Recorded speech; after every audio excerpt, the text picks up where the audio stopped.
m'appelle Dr Jean Roy. Je travaille à la clinique médicale Lacroix. Je fais de la médecine générale et j'ai un intérêt particulier pour les allergies également.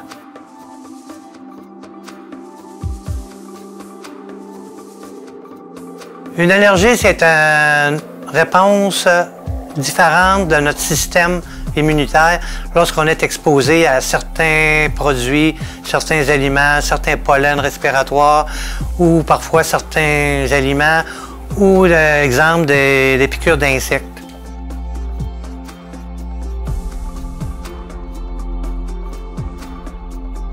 Il y a deux raisons pour lesquelles on développe des allergies.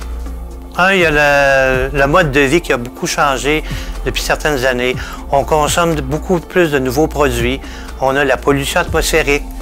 On a les habitudes alimentaires qui sont modifiées. À cause de la modification au niveau des aliments, l'exposition au sulfite, qu'on cultive beaucoup plus de nouveaux produits alimentaires et l'exposition à nos gentils animaux domestiques.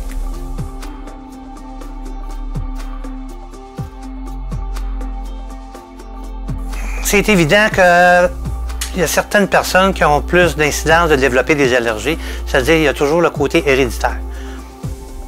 Si les deux parents sont allergiques, on a jusqu'à 75 % de chances que nos enfants développent des allergies. Un seul parent, on diminue nos chances. Puis si aucun parent, on a en moyenne 15 % de chances de développer des allergies.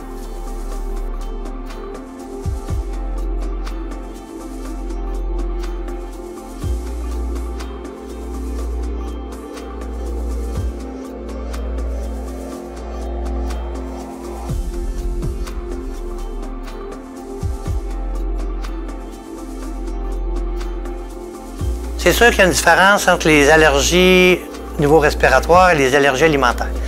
Dans les allergies respiratoires, c'est surtout les symptômes au niveau du visage.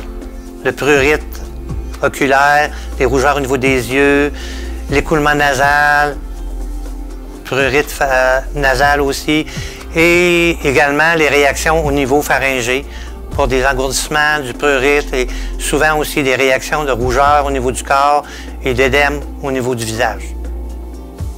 Tandis que du côté alimentaire, c'est beaucoup plus des réactions genre angioédème, difficulté à respirer, surtout lorsqu'on parle d'un choc anaphylactique qui peut être plus fréquent dans les allergies alimentaires que dans les allergies respiratoires. Le choc anaphylactique, c'est une réaction sévère lorsqu'on est exposé à un allergène en particulier, surtout du côté alimentaire. Donc, on fait une réaction vraiment là, cutanée avec angioédème, rougeur, difficulté à respirer, hypotension et ça peut même se rendre jusqu'à l'arrêt respiratoire. Donc, il est très important, lorsqu'on sait qu'on a déjà fait une réaction anaphylactique, de consulter pour avoir une évaluation exacte de ce à quoi on aurait réagi, d'avoir toujours un médicament en notre possession, soit une épipène. Également, d'éviter tout contact avec l'aliment ou l'allergène qui a causé le choc anaphylactique.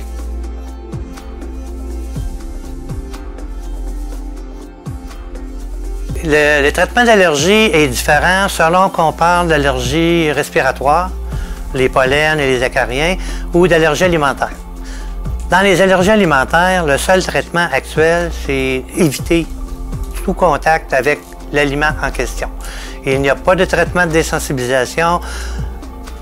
Tandis que du côté des pollens respiratoires, on évalue les symptômes du patient. Un patient qui peut être contrôlé avec des antihistaminiques, il n'y a pas de problème. On va toujours tout simplement le garder sur cette médication-là. Tandis que les patients qui ont beaucoup de symptômes, ils ont de la rhinite allergique récurrente tous les jours, qui ont une perturbation au travail, qui ont des problèmes de sommeil, on va plus envisager de traiter vraiment leurs allergies par un traitement de désensibilisation. Il ne faut pas oublier aussi que les enfants qui développent des allergies respiratoires sont beaucoup plus à risque de développer de l'asthme s'ils sont non traités. Donc, on va être beaucoup plus agressif chez les enfants qui ont déjà une allergie pour les traiter, pour éviter qu'ils développent de l'asthme plus tard. Les traitements qu'on a actuellement dans les allergies respiratoires, on a le traitement de désensibilisation par immunothérapie.